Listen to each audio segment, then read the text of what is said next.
অসমখন মোৰ লগত আছে। জুবিন দাই এটা কথা কৈছিলে যে ৰাইজ যাৰ লগত থাকে সেই ৰজা। মই ৰজা বুলি নকওঁ বাৰু, মানুহৰ কাম কৰিছোঁ। নমস্কাৰ বন্ধুসকল, আজি অন্য এটা ভিডিঅ'লৈ আপোনালোকক স্বাগতম জনাইছোঁ মোৰ ইউটিউব চেনেল অজিত সোণোৱাল ব্লগত। মানুহে মানুহৰ বাবে আজি নগাজান বজালনী গাঁওবাসী ৰাইজৰ উদ্যোগত আৰু মথলা নগাঁও তামুলীখাটবাসী ৰাইজৰ সহযোগত বান সাহায্য প্ৰদান আৰু চৰমদান কাৰ্যসূচীৰে বানকান্তৰ কাষলৈ মানে আজি আমাৰ নগাজান গাঁৱৰ পৰা মোটামুটি 200মান বাঁহ আৰু লগত আৰু পানী বটল কিবাকিবি সঁজুলি লৈ আজি আমি যাবলৈ ওলাইছোঁ বানপীড়িত লোকসকলৰ কাষলৈ, আৰু লগতে আমি চৰমদান কৰিম আৰু কিছু সাহায্য দিয়া হ'ব। তো গতিকে আমি এই মাত্ৰ যাবলৈ ওলাইছোঁ। আপোনালোকক আৰু পাছত ক'ত ক'ত আমি কেনেকৈ যাম সেইবিলাক দেখাবলৈ চেষ্টা কৰিম। এই জীৱন স্মৃতি কিতাপ সময় চিয়াহিৰে বোলাই লিখা নিজ কামৰ হিচাপ নিজে লিখিয়া জৰিতে নিজেই চোৱা।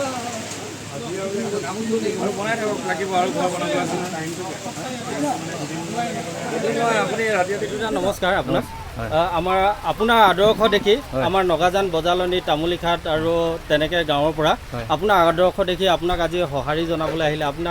আপুনি মানে তেখেতসকলক মোৰ সৌভাগ্য, আচলতে মোৰ সৌভাগ্য যে অসমখন মোৰ লগত আছে। জুবিন দাই এটা কথা কৈছিলে যে ৰাইজ যাৰ লগত থাকে সেই ৰজা। মই ৰজা বুলি নকওঁ বাৰু, মানুহৰ কাম কৰিছোঁ, কিন্তু গোটেই অসমবাসীয়ে মোক লগ দিছে। হয়, আচলতে টকা ঘটিবলৈ সহজ, মানুহ ঘটিবলৈ বহুত টান। মই মানুহ ঘটিবৰ কাৰণে কাম কৰিছোঁ, জীৱনৰ শেষ সময়ৰ বাবে কাম কৰিছোঁ। পইচাই মানুহ কিনিব নোৱাৰি। তো আপোনাৰ আদৰ্শ আজি আমাৰ গাঁৱৰ বয়সস্থ মানুহ আহিছে আপোনাক দেখি, আপোনাক লগ কৰিবলৈ আহিছে। মই কৈছোঁ সৌভাগ্য যে কেৱল হয় মোক লগত আজি লগ দিয়া যুৱ প্ৰজন্মই নহয়, ছিনিয়ৰ চিটিজেন আছে বা সৰু ল'ৰা ছোৱালী আছে বা আইসকল আছে, সকলো আছে। যেতিয়া সকলোৱে লগ দিয়ে নহয়, তেতিয়া জীৱনটো ধন্য হয় বুলি ভাবোঁ। ধন্যবাদ। জয় অসম। আচ্ছা বিদুদা, আচ্ছা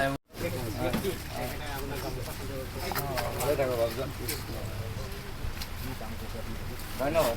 এই লেখীয়া মানুহে যে ভিডিঅ' চাই মোক ছাপোৰ্ট কৰে, এইটো সৌভাগ্য।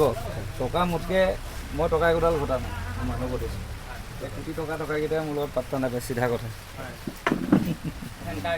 চবে এটা তালিয়া দিলে ভাল হয় বিদুদা কথাটোত। মই নলবাৰী যাওঁতে মোক মানে ডিঙি কাটিম বুলি কৈছিলোঁ। ডিঙি কাটিমলৈ ডিঙি দাখন পাই আছোঁ। এখন ডিষ্ট্ৰিক্টে তহঁতক নামনি এখন এই মানে এইটো বেয়া কথা। আমি এতিয়া কোনো জেগা নোহোৱাকৈ কাম কৰোঁ ন। আমাক সৰু কথাত ধৰি পেলাই তেনেকৈ কৈছিলোঁ, তাক বাছ লৈ বাঁহ লৈ আছোঁ, তেখেতক ফোন কৰিছোঁ, তেখেতে কোনফালে ফোন দিছে, কোনফালে কৰিব আমি কালিৰ পৰা কামো দি আছোঁ, তেখেতক কোনফালে যাম, কোনটো লোকেশ্যনত যাম, ৰাস্তাও কেনেকুৱা এয়া আমাৰ ককাইদেউহঁতে লাগি আছে। তো ককাইদেউহঁতে আপোনালোকে ক'ৰ পৰা আহিছে? আমি ধেমাজিৰ পৰা আহিছোঁ। ধেমাজি। আগতে আমি শুনিছিলোঁ লখিমপুৰ ধেমাজিত বানপানী হয়, এতিয়া আপুনি আপোনাৰ ফালৰ পৰা কি ক'ব? তেতিয়া প্ৰকৃতি দুৰ্যোগ আমাৰ এইফালেতো আগতে হৈছিলে, এতিয়া আজিকালি ইমান বেছি পানীটো নহয় আৰু অলপ কমিছে আৰু ক'ব নোৱাৰি। তথাপিও আগতে আপোনালোকক ধৰক গৈছিলে এইফালৰ পৰা সহায় কৰিবলৈ, কিন্তু এতিয়া আজি আপোনালোকে আহিবলগীয়া হৈছে। মানুহে মানুহৰ বাবে এইখিনি ক্ষেত্ৰত আমাৰ বিতুদাই এই অঞ্চলটোত বহুতখিনি মানে কাম কৰি আছে। তেখেতক আপোনাৰ ফালৰ পৰা কি ক'ব? এইটো ভাল, মানৱ সেৱাটোৱে আচল। জুবিন গাৰ্গে যিটো আদৰ্শ দেখুৱাই থৈ গৈছে, মানুহে মানুহৰ বাবে বুলি। মানুহে মানুহৰ বাবে। তো বহুত বহুত ধন্যবাদ। আমি আৰু দুজনমান গাঁওবাসী এইখিনিতে আমাৰ এতিয়া বৰ্তমান যিটো ঘৰ বনাই আছে তেখেতৰ পৰা দুই এষাৰ আমি ভাষ্য ল'বলৈ চেষ্টা কৰিম। দাদা, আপোনাৰ ঘৰটো কিমান পানী গৈছিলে? এখেত হ'ল আমাৰ যিটো ঘৰ বনাই আছে বৰ্তমান, কিন্তু বেয়া নাপাব যাতে আমি মানে ছ'চিয়েল মিডিয়াত আপোনাৰ ফেচটো দেখাইছোঁ বুলি, কিন্তু সকলো অসমতে এইটো এটা মানে বৰ্তমান ট্ৰেণ্ডিং টপিক হৈ আছে। তো গতিকে আপোনাৰ পৰা মই দুই এষাৰ জানিবলৈ বিচাৰিম, আপোনাৰ ঘৰটো মানে কেনেকুৱা ধৰণে মানে পৰিস্থিতি কি হৈছিলে সেই সময়ত? প্ৰায় 3:30মান বজাত পানী আহিলে পাহাৰৰ পৰা। তাৰপিছত আমি আৰু জাগিনৰ পানী যিটো আহিলে, আমি ঘৰৰ পৰা যিখিনি বস্তুখিনি সামৰি পেলাই দি পিনে ওলাই যাম বুলি ভাবিছিলোঁ। সেই সময়ত বস্তুখিনি সামৰিবলৈ নোৱাৰিলোঁ আৰু তাৰ আগতে পানী আহি গ'ল। এনেকুৱা পানী আহিলে যাতেকৈ একো বস্তু এডাল ৰখাব নোৱাৰিলোঁ। আচ্ছা। 26 ঘৰ মানুহ আছে ইয়াত। কোনো এজনৰ একো বস্তু ৰখাব নোৱাৰিলে মানে একে সোঁততে গুচি গ'ল একে সোঁততে মানে পানীটো আপোনালোকে ওখকৈ অহা দেখিলে না লাহে লাহে বাঢ়ি উঠি আহিল ওখকৈ আহিলে যায় ডাইৰেক্ট মানে দেখি আছে পানী আহিছে যেতিয়া ঘৰত ভিতৰত সোমাইছোঁ বস্তুখিনি সামৰিবলৈ হয়। তেতিয়া ইমানটোমান পানী হৈছিলে হয় প্ৰায় 20 মিনিট ভিতৰে ইমান বুকু পানী হৈছে পাই গ'ল অঁ তো আপোনালোকে মানে কোনফালেদি দৌৰিলে আমি এইফালে গৈছোঁ এই ওখ জেগাটো ৰখিলে জেগাটোলৈ গ'লোঁ তো এয়া হ'ল আমাৰ